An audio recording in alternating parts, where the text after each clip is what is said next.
and several others here at the church. And you're going to hear his story this morning as God is leading him and his wife to Mexico to live. And so we're sending them out. They're actually going to come back. They're in and out a lot for the month of July as they're doing preparations, going and seeing family in other states and that sort of thing. But then they're going to come back in August, and we're going to pray for them and send them out. But we're trying to find a time where we kind of celebrate. That's why we've got the refreshments out in the hall, and we want to just love them and honor them. And this is his beautiful wife. Corey, if you want to stand real quick, give her a hand too.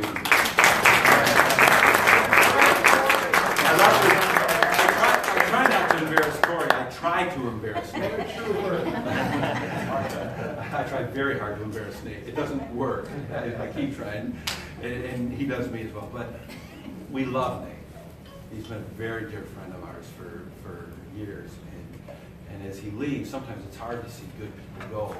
And you know, as a church, God moves people all the time. People come and go all the time. And so we just love to be a part of what God is doing. Amen? Amen. So welcome to me.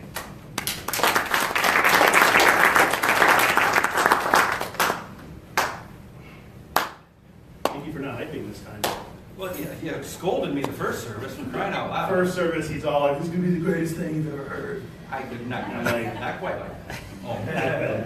But I want to tell you about someone who's going to share with you eventually, and it will probably be the greatest thing you've ever heard. Richard.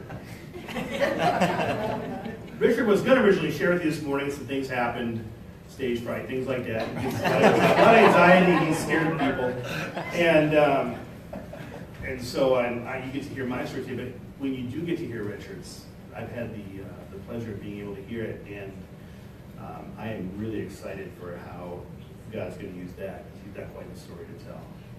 So, if it's, it better be awesome.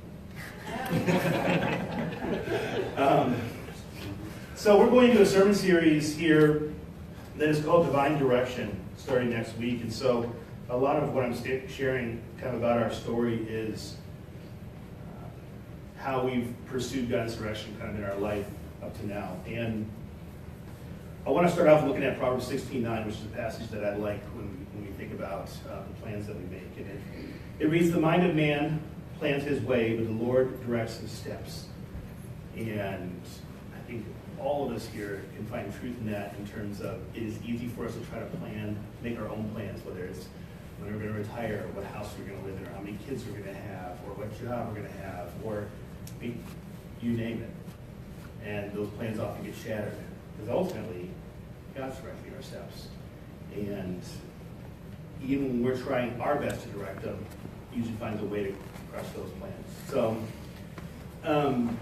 when I was 17, getting close to graduation, I decided I wanted to be a Marine. And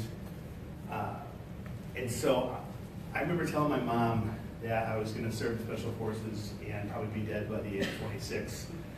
And because I wanted to see action, right? And those are things moms love to hear. And I have what's called action-induced asthma, which means that my lungs at resting rates are about 75% capacity, and as soon as I start running, they start dropping close and shutting off. And so it means basically you can't breathe, you can't get oxygen in, and which is bad news if you want to serve in the armed forces. So I tried to get into the Marines, the Army, the Air Force, and the Navy. And I took the ASVAB and I scored 98 on it, and I was like, good, they'll let me in hopefully because I scored so high. And so recruiters, they're like, oh, you scored great, we're going to get you in. And then, like after all that, I'd be like, by the way, I have asthma. And be like, all right, sorry, we can't have it. It was like door shut immediately. I remember trying to run the 2 miles. I was like, I can just stubborn my way through it, right? And so I made it a mile, and then I passed out in the ditch because I couldn't breathe anymore. And the funny thing about this is that no one in my family has asthma. None of the ancestors, the relatives, no one. I'm like the pariah. I'm the kid who has problems because the sickly one who can't breathe. And I believe God sometimes gives us things like that to shut doors that we're unwilling to shut when we're looking at decisions in life. Where He says, you know what? You're going to make some bad choices here, so I'm just going to go ahead and shut that door for you. Make it impossible to open. I still have asthma. I tried to get in the armed forces again after graduating from college. Because I thought, post 9/11, they're gonna really be desperate for people. I come in as an officer, it's gonna be great, and I go and talk to a recruiter, and he sees my scores, and then we talk about running, and the conversation's over, and I can't get in. So, I think I probably will have this, if not as a reminder for the rest of my life, at least until I'm ineligible to even get in. Because there's like a part of me that still wants it. But at 17, when all those doors closed, I finally stopped, and I said, fine, God, what do you want? And immediately, I was like a kid throwing a tantrum. I was like, fine, what do you want? And in his love and grace, he just immediately said, youth ministry. I want to go to school for youth ministry. And I said, okay, fine. And I started looking at colleges. And ended up going to Huntington. And I'm going to be honest, I was not like pursuing God at this point in life. Like I asked him that one question. We had like one little conversation. And he had not gotten a hold of my life. I was what you call like a professional like lifer Christian. You know what I mean? Like you're really good at speaking Christianese. Like you know how to play the game, like how to be like that. I was like that kid in church who like, oh, that Nate, he's such a great kid. I want my daughter to marry him because I was that person on Sunday, and then the rest of the week, for lack of a better term, I was a big, huge a-hole. So, is this going online, this recording? Yeah. So, there's just no better way to describe it. And then God got a hold of my life. He started knocking out all these pillars that I've been, propping myself up with. And he broke me. And it was my sophomore year of college. And I had a friendship with a girl named Corey. That'll do you. Yeah.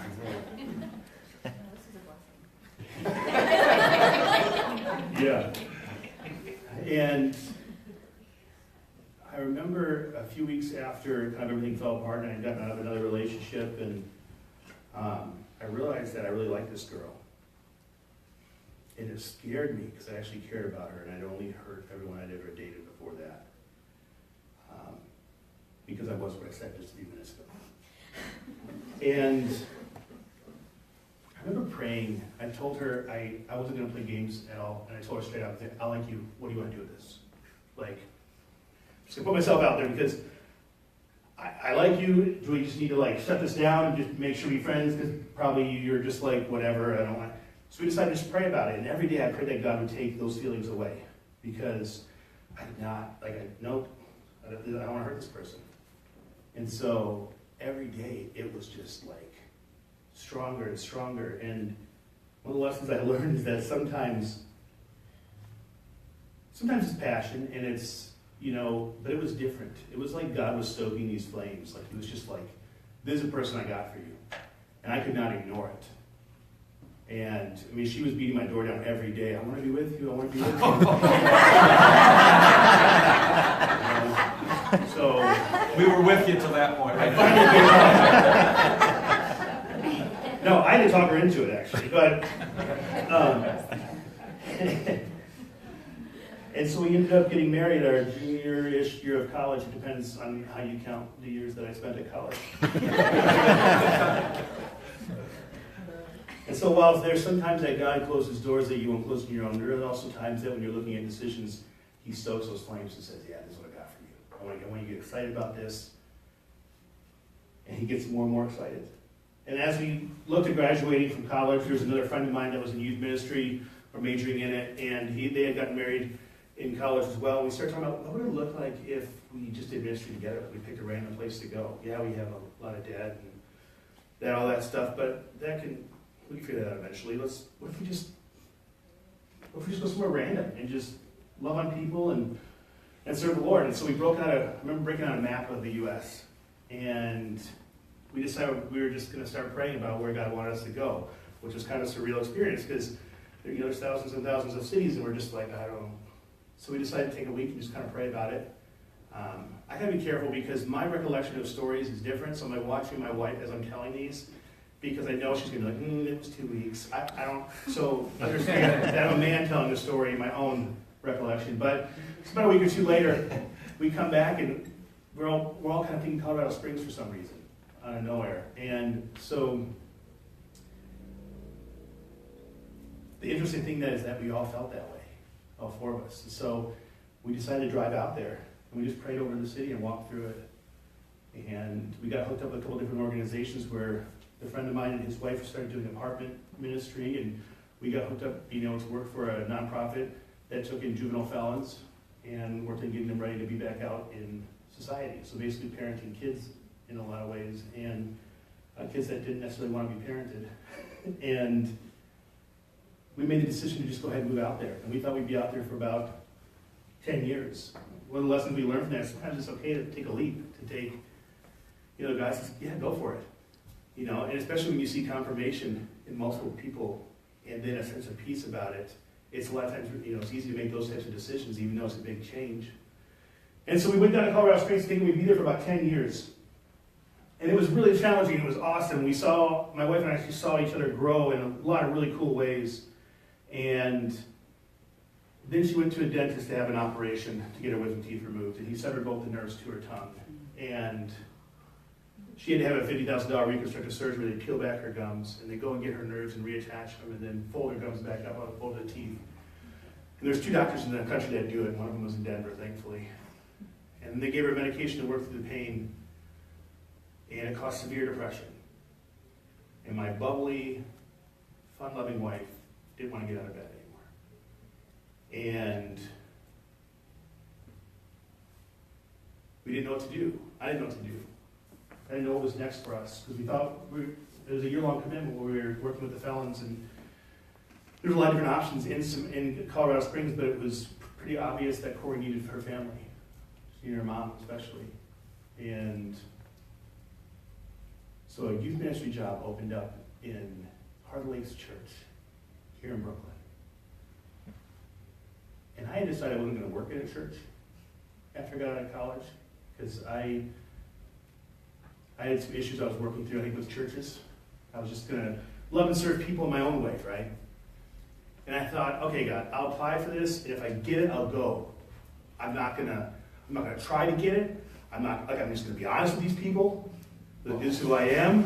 You know what I mean? I'm not gonna be combative. I'm gonna be nice, but I'm not sucking up the situation at all. And if they hire me, fine, I'll go that direction. Otherwise, we're gonna stay here. So, going through that whole process, and coming out and speaking there, and going through the whole application thing, there's, 60 people or something that applied. So I thought, well, all right, I probably won't get it. And we were sitting there, our last day in our little apartment, knowing that the next day we had everything packed up in a Penske truck. And either we were driving it to Michigan the following day, or we were driving it to a friend's house in Colorado Springs to crash with them until we found a different job or something. We didn't know what was going to happen. We got a call that night that I got the job, and so the next day we drove back to Michigan. And one of the lessons I think we learned there is that sometimes God waits and waits and waits, and you just got to trust that He knows. He's got to figure it out. I think of most people here have probably seen Braveheart. And when they're in the front lines and the cavalry is charging them, and William Wallace is like, hold! And they're all, they got the spears in the ground, they're just watching these horses charging. He's like, hold, hold! Until the last second, and they all lift the spears up. I would be the guy who's like this, I'm just going to get ready. The one guy who lifts his spear up way too early, because it's hard to wait to that last minute sometimes. It's hard to just trust that, hey, God's got this figured out. He knows what He's doing. He'll open the doors. He'll close the doors. He'll make your steps known. He'll reveal them. But that was a valuable lesson that we learned just in that whole process. And so we moved back to Michigan and took this job pastoring.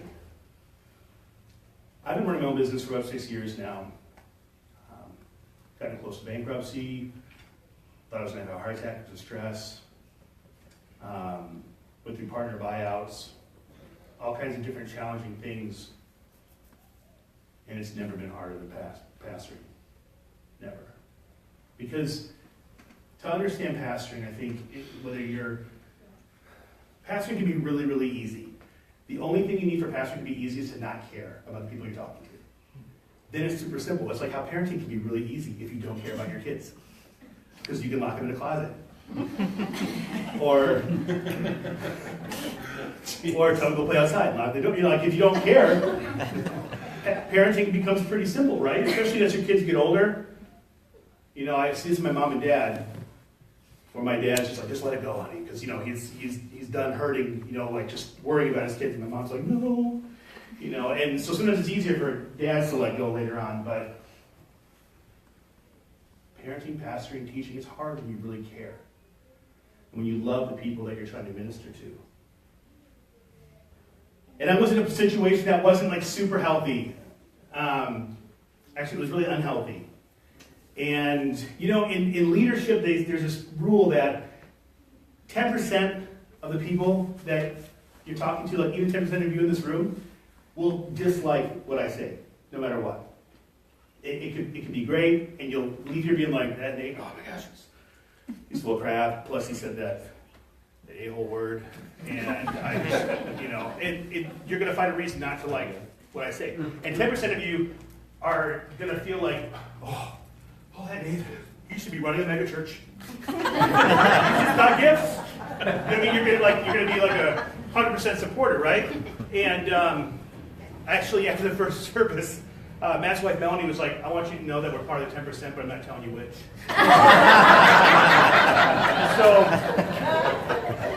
And they say in leadership, you can't worry about those 10%, you know? But it is really hard to block out that 10% people who are going to criticize you no matter what. And a lot of times, the most hurtful thing is when you realize that people don't know your heart. And it's hard then when you're in your first review after loving and serving for over 2 years, the one thing they have to say, what's that? Batteries. Oh, I don't even know one now.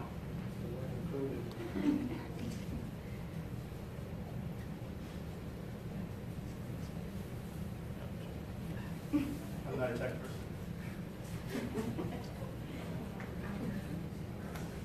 Can I keep talking, or? Sure. All right. Then in your review, the one thing that negative they have to say, they don't ask you about how your relationship with God is doing, your relationship with your family, your wife. They say, we wish you wore a suit more often. And you realize that they have no idea who you are. And you wonder if they're caring about anything that matters. But the awesome part of being in that situation is that you learn so much from it. Because we don't learn a lot when things are working. Like, how much do you know about your car if you've always owned a new car and it's always running well? You don't know a whole lot because it just works, right? But all of a sudden your car won't start and you're like, well, you know, I don't know. I mean, I guess start getting out manuals and asking friends. You're like, well, probably the starter, or the alternator, or the battery. You start understanding a lot better how your car works. And that's the situation I got to be in at that church. Was there's a situation that wasn't functioning super well, but I got to learn a ton about leadership. Because I asked myself, what's going wrong here? But after 4 years there, I was done. In my heart, I was like, it's time for me to move on. It's time for me to do something new. It's been good, you know, but I'm done. And so I made a list of pros and cons to explain to God why it was time for me to be done. You know, I had my plan. And he told me, and I knew without a doubt that he was saying, wait. And I was really angry. I'm like standing out in the field behind my house at night cussing to him, angry. We gathered that already. Yeah. Not understanding why he would do this, why he would tell me to wait, that it's not time for me to go. And what followed was the best year of my life and the worst. And it was a year of my life that I learned to rely on God in a completely different way. Where Scripture literally became food, where I didn't know if I would make it through my day without knowing what God had to say about me. My walls became plastered with passages like this one from Isaiah that say, I've chosen you and not rejected you. Do not fear, for I am with you. Do not be anxiously. Do not anxiously look about you, for I am your God. I will strengthen you. Surely I will help you. Surely I will uphold you with my righteous right hand. And begin to love the Old Testament in new ways. It got to a point, I mean, I remember driving and just thinking, all I need to do is this, and it's done. I don't have to worry about it anymore. And I'll be with God. And I can stop trying. And I wouldn't give that year up for anything. Because it's like, when you think about sheltering your child in the middle of a storm, and carrying them where they need to go. That was what my time with God was. Where even though there was a storm raging, he grabbed me up and he held on to me and he carried me. And I learned to love him in a whole new way. And I learned to trust him in a whole new way. And after that year, he said, okay, you're done. You can stay, but you can also go if you want. And I got out of there. And I left well, and it was good. But I was injured, and I was hurt, and I was wounded, and I was done with church. I love God in a whole new way, but I did not like church. And we visited a couple places. None of them seemed to fit. They all annoyed me. And I was done going to church. And my wife asked me to try one more. Let's go one more place. And I knew who Dan was before I came here. He was the guy that tipped my wife really well, even though he was a Christian. If you've ever been a server and you've ever gotten like those tracts instead of a tip, and you're like, no, it's Christians. Like, I could give you $10, but I want to give you something of real value. Jesus. And so I liked him, even though I didn't know him. And I gave this church a shot. And I went from this place of, I don't want anything ever to do with church again, to my wife was stunned because I think 5 minutes into worship, I looked at her and I said, this is where we're supposed to be. And it was like the Holy Spirit just settled upon me. And I felt this incredible peace. And then for the next couple of years, God used Dan in some awesome ways to bring healing in my life. And Rick. And several other people here just to bring me healing in new ways. And sometimes when we're making decisions, even if it's something as simple as church, God shows us without any doubt what he has for us. And it's that simple. We don't have to make a list of pros and cons, but this is where we're supposed to be. I'm always thankful for those simple decisions like that. After I stepped down from being pastor, I also decided to start a business. And I took everything we had in savings. I said, Corey, either we're going to end up bankrupt in 6 months or it'll work. And thankfully, I'm married to a woman again who says, let's do it. All right. It'll be okay. And I'm not the brightest candle on the cake. It's been by the grace of God that has been successful. We do sandblasting, painting, and welding, and I don't weld or paint. I've done some sandblasting. But what I've learned in organization and leadership, God was able to use. And by the grace of God, we've always had work. Except for one time when I thought we were going to go bankrupt. That same week I bought my partner out, and it's really cheap to buy your partner out when you think you're going bankrupt. And then God turned everything around. 2 months later, it was a completely different story. And so if there's anything I've learned, it's especially in a business where you don't have contracts and you literally are trying to keep 6 people employed, not knowing what may happen next week, you learn to trust God in new ways. And he is incredibly faithful and amazing. The crazy thing about starting this business was that I look back in my journal, and about 6 months before it happened, I remember writing, I just want to build something with someone else. I just want to build something. I felt alone for a long time. And I just wanted to put my hands to work and to build something with another guy. And I saw that about 6 months after I started the business. I looked back at my journal and read that, and I was like, I was just floored because I hadn't been praying for that. But our Father knows our desires. He knows what we yearn for. And when it's time, he orders our steps many times to fulfill those things. He said, I know you want these things. And you've waited, you've been faithful. So all right, let's do that. And so now we decided to go to Mexico. And the interesting thing about it is we found out we had this opportunity back in November, and we started praying about it and thinking and kind of talking through it. And it was kind of like a what-if type thing. And Then Noe came and visited here, and he was here in November, and Dan was up front here talking about Noe, and he was talking about this area that Noe wanted to start a church, and he said, I remember the words, it's the poorest area. And on that word, on this poorest area word, it was like a finger was in my chest, and it said, you.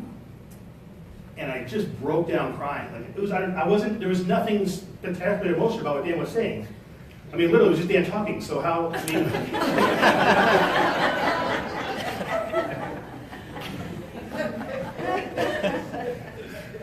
And I'm sitting there, there's tears coming out of my eyes, and I look over to my wife, and she looks like she's in shock. And I look at her, I'm like, did you just get what I got? And she said, yeah. We just see each other's eyes, and when we described what happened later on after the service, it was the same thing at the same moment. Just saying you. And ever since then, we've known that this is what God has for us.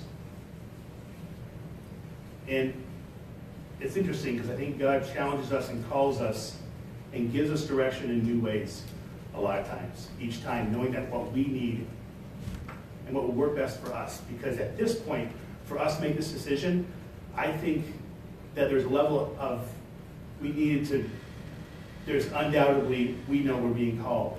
Because since that day, we haven't been anxious, we haven't been nervous, we're selling our house, everything in it, brother's taking over the business, we're leaving nothing here, we're taking a suitcase each with us. We're still in negotiations with my son, he wants me to take the Xbox in my suitcase, so that he can bring his suitcase. So we're working through some things.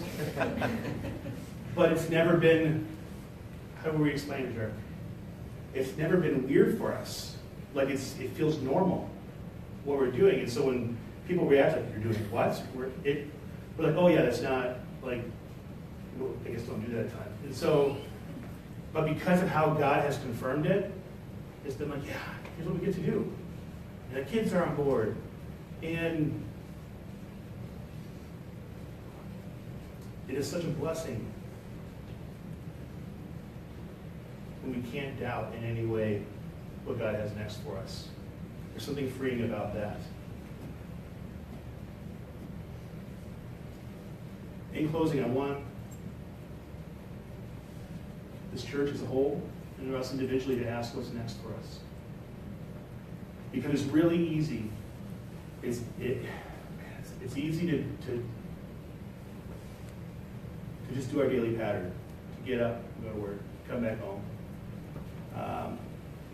Make dinner, watch TV for an hour, do whatever work we can, go to bed.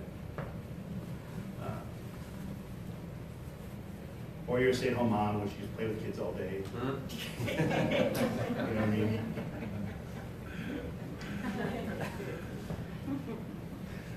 Just joking. That job's way harder than all your business. So, I want you to ask yourself, what does God have for me? It doesn't have to. It's ridiculous to think that everyone's supposed to sell everything and go somewhere. I'll be the last person to stand up here and say that that's what. But I'll tell you what, seeing some of the people saved at our business that work for us and seeing how God has worked in their lives, my brother and I know that that's what God had for us over the last few years. Is to basically be mouthpieces about what God's doing in our lives and how much we love Him. And to let that, if you've ever been around a lot of blue-collar, redneck, don't give a crap welding guys, like, you know, it takes a minute. And God, we've been fortunate that God has used our relationship, with Him to make an impact on some lives there. A lot of the guys in our guys group have met some of the guys that work with us because they started coming to guys group. And so maybe as simple as that, and maybe it may be just being more vocal in your workplace. It may be adding one little thing to your daily routine. But we're going to rob ourselves if we don't stop and ask, God, what do you have for me? What's the next step? Because I know I have plans, but what are your plans? What are the steps that you have for me? Because we can try as hard as we want on our plans. But if they're not God's will for us, they're probably not going to come to fruition. Or they aren't going to be worth it. And God may have something much greater planned for you. So I want to encourage you to have the courage to ask and seek. And I know many of you do it. I'm so grateful for that. Because some of the biggest life changers are the people who do little things every day. Most of the biggest life changers are. I can think back to my own story and point out different people that will never know the impact they had in my life, that literally made one passing comment in one conversation and it changed the trajectory of my life. I couldn't even tell you who they are today anymore. We're not in contact. So, you might be trying to plan your own way, but ultimately, God knows the steps that He has for you. If you close with me in prayer. Lord, I thank you for each and every person here today. I thank you for this church as a community and as a family. I thank you most of all for you, God, the way that you father us and lead us. Light our path each step of the way, just like a lantern. Lord, may we have the courage to just take the next couple steps each day in the seasons of our life. May we stop thinking that we haven't figured out, that we're going to make the plans, Lord, but just rely on you to guide us. As much as you want to reveal, we're okay with it. Lord, allow us to let go of control and to give it to you. Lord, may the cry of our hearts be for closeness with you. For may we know that you bring the strength, the power, and the preparation. May we have a good idea of how finite this life is, how simply short it is, Lord. How little the things that many of us value, how little they matter. Lord, give us a perspective of eternity. Lord, may we be constantly mindful of the things that do matter, that will last forever, and able to let go of the things that don't, and to put them in their rightful place. Lord, we love you. Continue to guide us. In your name we pray. Amen.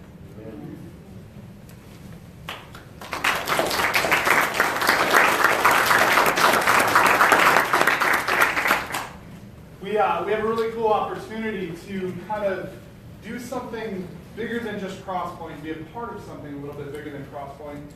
Many of you have smartphones. You can actually get the Bible app, which is called YouVersion, whether it's an Android or an iPhone. And on the YouVersion app, there is a Bible study plan